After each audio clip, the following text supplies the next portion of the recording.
flor do querer, ah, bruta flor, bruta flor.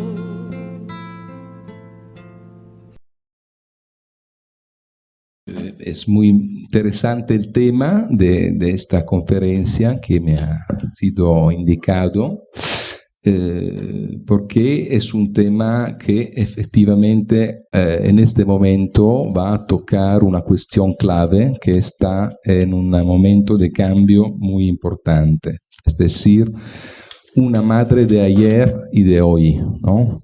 Es un tema que encuentro de verdad como muy interesante, que me interroga mucho, me ha interrogado mucho también en mi práctica como psicoanalista, pero también como un analista que trabaja y ha trabajado en instituciones terapéuticas, de manera especial en la clínica de la anorexia y de la bulimia, donde la cuestión de la madre tiene una importancia muy especial. Entonces intentaré en la conferencia de hoy desarrollar este tema y intentar como articular mi ponencia en dos partes. Una primera parte pertenece a la cuestión de las transformaciones contemporáneas del estatuto de la madre y su diferencia en relación con la condición propia de la posición materna de las épocas anteriores. La segunda parte de mi ponencia será más orientada a articular una reflexión alrededor del problema de los lazos tóxicos que se pueden producir en la clínica en la relación entre la madre y los hijos y en particular entre la madre y las hijas, ¿no? Que es el marco donde más tengo experiencia en este punto. Se trata entonces, podemos decir, de una verdadera mutación. Se está produciendo una mutación alrededor de la cuestión de la madre. Cada sujeto que tiene un deseo de tener un niño podrá, todo solo, en soledad, con la mediación de las leyes, ¿no? Realizar este deseo a través de una demanda con el partenariado de las nuevas técnicas medicales disponibles. Esto es algo que parecía fantasciencia simplemente hacia 20 años, por ejemplo, hacia 30 años, ¿no? Ahora estamos en el tiempo de constatar la mutación que se ha producido, que nos ofrece fenómenos completamente nuevos, ¿no? Hay un colega suizo que se ocupa mucho de estas cuestiones, que se llama François Ansermet, que no sé si conocéis, puede ser que ya ha venido a Belo Horizonte, ¿no? Que habla alrededor de esta cuestión de los hijos de la ciencia, hablando de este tipo de hijos que nacen fuera del marco clásico de la pareja parental y del acto sexual como condición de la creación de un hijo, ¿no? Entonces, por un lado, hay que poner en evidencia esta cuestión de la relación, de la incidencia particular del discurso de la ciencia en la función materna contemporánea. Este es un punto muy importante. Por el otro lado, estamos asistiendo en el marco de esta mutación a otro fenómeno que pone en juego más el discurso capitalístico, es decir, el fenómeno del baby business. ¿Qué es el fenómeno del baby business? Es un fenómeno propio del funcionamiento del discurso capitalístico que engloba las consecuencias de estas aplicaciones de la técnica medicalmente asistida o de otras formas de este tipo para poder obtener un hijo cuando no hay las condiciones de la pareja clásica para poderlo producir, ¿no? Y alrededor de todo esto se ha producido un verdadero mercado, donde el hijo deviene, en un cierto sentido, una mercancía, entre otras, ¿no? Que se puede comprar, ¿no? A través de una serie de proceduras determinadas. Interesante la ubicación del título de esta conferencia, ¿no? Porque esta conferencia no es una conferencia sobre la madre, es una conferencia sobre una madre, ¿no? El título no lo he decidido yo, me lo ha indicado Leo, y me parece un título muy interesante, precisamente porque pone la cuestión al singular, ¿no? Es decir, poner la cuestión al singular ya es una elección muy, muy especial, es decir, al final pensar que también la madre, como como la mujer, no existe en un sentido universal, ¿no? Solo podemos tener madres al singular, ¿no? Cada una por una, en su especificidad. Esto que para la mujer quizás era una cosa a la cual nos estábamos más acostumbrados, para la madre tiene un rasgo de novedad, ¿no? Porque sacar la madre de una posición de universalidad no es una cosa tan simple. Es una cosa más compleja, porque la madre es una posición que podemos decir de manera casi espontánea suscita una referencia a una dimensión universal, a una dimensión ideal. Tener un hijo no da ninguna garantía que este hijo sea el fruto de un deseo de la madre. No da ninguna garantía en este sentido, ¿no? La clínica nos enseña que muchas pacientes producen hijos sin tener ningún deseo de madre. Y que hay casos donde la producción de hijos toma la forma de un pasaje al acto, ¿no? Lo vemos muy bien, por ejemplo, en la clínica de la psicosis, donde hay sujetos que continúan a producir hijos, ¿no? Porque producir hijos ha devenido un poco la solución que han encontrado en un cierto tiempo para tratar su propia psicosis, pero es evidente que estos hijos que se producen, que el sujeto produce, no son el fruto de un deseo de madre, del deseo de la madre. Son más un pasaje al acto que el sujeto pone en juego para tratarse, ¿no? Entonces, este proceso de denaturalización de la función de la madre, ya Lacan lo había indicado claramente en los años 50, ¿no? Contra todas las evidencias de la biología y de una manera de reducir el psicoanálisis a una teoría del desarrollo biológico, ¿no? Lacan mostraba con claridad que hay que averiguar la existencia de un deseo de madre. Tener un cuerpo de mujer no garantiza para nada que en este cuerpo haya un deseo de madre. Ante todo porque no todas las mujeres desean ser madre, ¿no? Hay mujeres que no desean ser madre, ¿no? Entonces no hay una relación necesaria entre las dos cosas.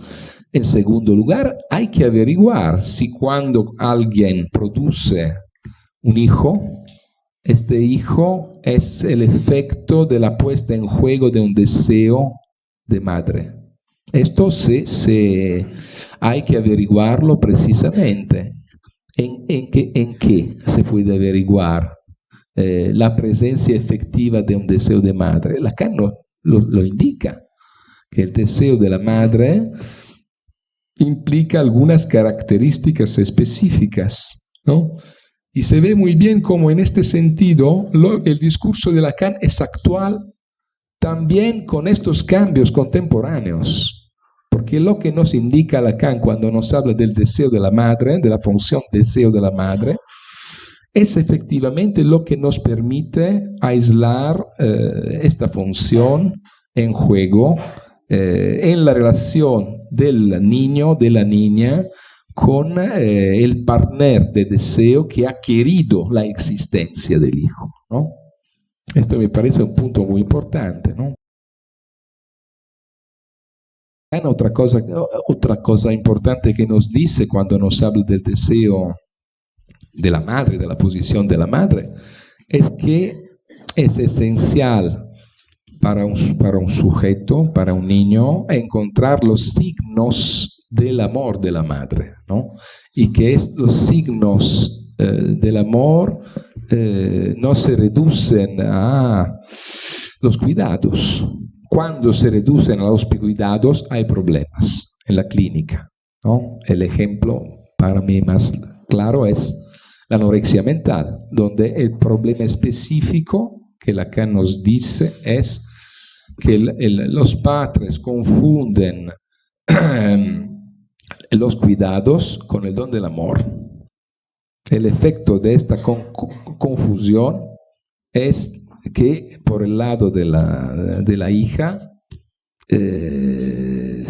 no llega el alimento psíquico necesario para desarrollarse como sujeto, es decir, el deseo del otro, ¿no? El deseo del otro está confundido con los cuidados. Es decir, que hay una confusión en el otro parental, en este caso, entre el plan de la necesidad y el plan del deseo, ¿no? Y el plan del amor, podemos decir, ¿no? Y la posición de la hija anoréxica que introduce rechazo es precisamente orientada a eliminar esta confusión, a rectificar la posición del otro parental, produciendo un efecto sobre su deseo, para encontrar un lugar en el deseo del otro. Muy preciso este punto. Cuando el deseo del otro se presenta como anónimo, el sujeto está en una posición de dificultad, ¿no? No encuentra la dimensión vital del deseo del otro. Este es un punto muy importante, ¿no? En este sentido, Miller subraya este punto con una fórmula interesante. Él dice, la madre del signo no es la madre del seno, no coincide con la madre del seno. La madre del seno nutre, ¿no? La madre del signo de amor, dona un alimento que es un alimento esencial a la vida psíquica del sujeto, es decir, el deseo, ¿no? Y las dos cosas no hay que confundirlas, porque una madre puede dar el seno sin dar el signo de amor, ¿no? Y el hijo, la hija, perciben cuando la cosa está así. No es algo que no se percibe bien. Cuando encontramos crisis del simbólico, declive del simbólico, es mucho más posible que se difundan lazos tóxicos, ¿no? Entre la madre y los hijos, la madre y la hija. Y encontramos el desarrollo de los así dichos nuevos síntomas, nuevas formas de síntomas. ¿Qué son estos nuevos síntomas? Son síntomas diferentes de los síntomas freudianos clásicos, ¿no? Los síntomas freudianos clásicos presentan algunas características claras, ¿no? Específicas. Son síntomas que dividen el sujeto, son síntomas enigmáticos, son síntomas que vehiculan una demanda, ¿no? Hay algo en él. Y son síntomas que pueden conducir un sujeto en el tratamiento a desarrollar una transferencia, ¿no? Esto es lo típico del síntoma freudiano analítico. Cuando encontramos situaciones como las de los nuevos síntomas, ¿no? Que son epidémicas en la sociedad contemporánea, ¿no? Pensamos a la toxicomania, los trastornos alimentarios, y podremos ahora añadir muchas otras formas de este tipo de situación. Nos encontramos efectivamente con sujetos que tienen un síntoma que no se estructura freudianamente. Es decir, es un síntoma que no divide el sujeto, es un síntoma que no muestra al sujeto un rasgo enigmático. El sujeto no se interroga respecto a su propio síntoma y se trata de síntomas que no empujan al sujeto a demandar un tratamiento, por ejemplo. Toxicómane no demanda un tratamiento. Cuando va a encontrar un médico, un psicólogo, lo hace porque otros lo empujan a hacerlo, ¿no? Entonces no está en una posición de demanda subjetivada, pero la misma cosa podemos decir para la anoréxica. Ella también no demanda un tratamiento porque no piensa de tener un problema. Al contrario, su síntoma es su solución, es su estilo de vida y no quiere cambiarlo por ninguna cosa al mundo, ¿no? Entonces encontramos síntomas de este tipo. Pero, ¿qué es la cuestión en juego en el nivel de la relación entre hijo-madre, hija-madre? Es precisamente, ya Lacan lo decía, el joven Lacan en los años 30, y el último Lacan vuelve a decirlo, ¿no? Un problema que pertenece a la relación del hijo con el objeto primero. Es decir, Lacan utilizaba esta fórmula en los complejos familiares. Rechazo del destete. Es una fórmula clásica, ¿no? El rechazo del destete. Decía que anorexia mental, toxicomania y neurosis gástricas, ¿no? Estaban caracterizadas todas para este rasgo común, rechazo del destete, es decir, destete, sevrage en francés, que es el rechazo de la separación, podemos decir, del objeto de goce primero, ¿no? Y Lacan, cuando nos habla de esto con los complejos familiares, en un lenguaje aún neocleiniano, ¿no? Porque Lacan de estos años es un poco neocleiniano, nos decía precisamente esto, que se trata de posiciones subjetivas donde el sujeto no quiere separarse del objeto de goce, y cuando crece encuentra en la pubertad las vicisitudines de la vida amorosa, de la vida sexual, vuelve regresivamente precisamente al punto de fijación del complejo del destete, ¿no? En la idea de encontrar una fusión, son las palabras del joven Lacan, con el objeto de goce primero, ¿no?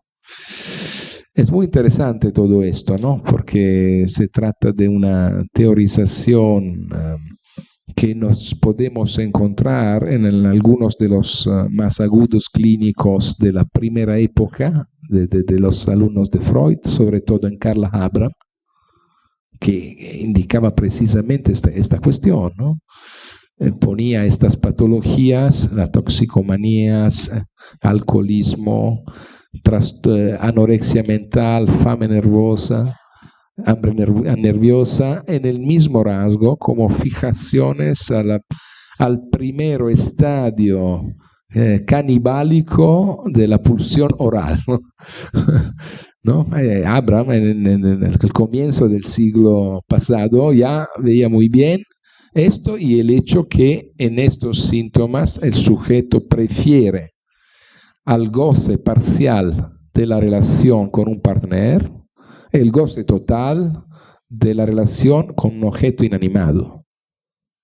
que este goce total de un objeto inanimado le parece más cercano al goce primero que se ha experimentado con el primer objeto de satisfacción, es decir, el objeto materno, el mítico objeto materno, ¿no?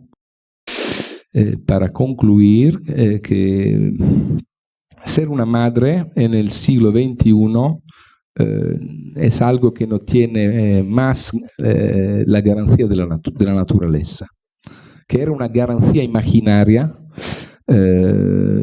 pero a esta garantía imaginaria nos hemos creído para todo el desarrollo de la historia anterior, podemos decir, ¿no? Ser madre es el efecto sin garantía de una decisión de una mujer de dar su deseo de vida por la causa de un sujeto que nace, ¿no? En un lazo que deja sus marcas particularizadas, no anónimas, por toda la existencia del hijo. Gracias.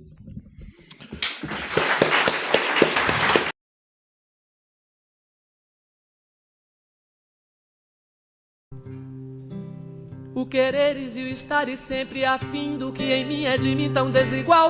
Faz-me querer-te bem, querer-te mal, bem a ti, mal ao quereres assim. Infinitivamente pessoal, e eu querendo querer-te sem ter fim, e querendo te aprender o total do querer que há e do que não há.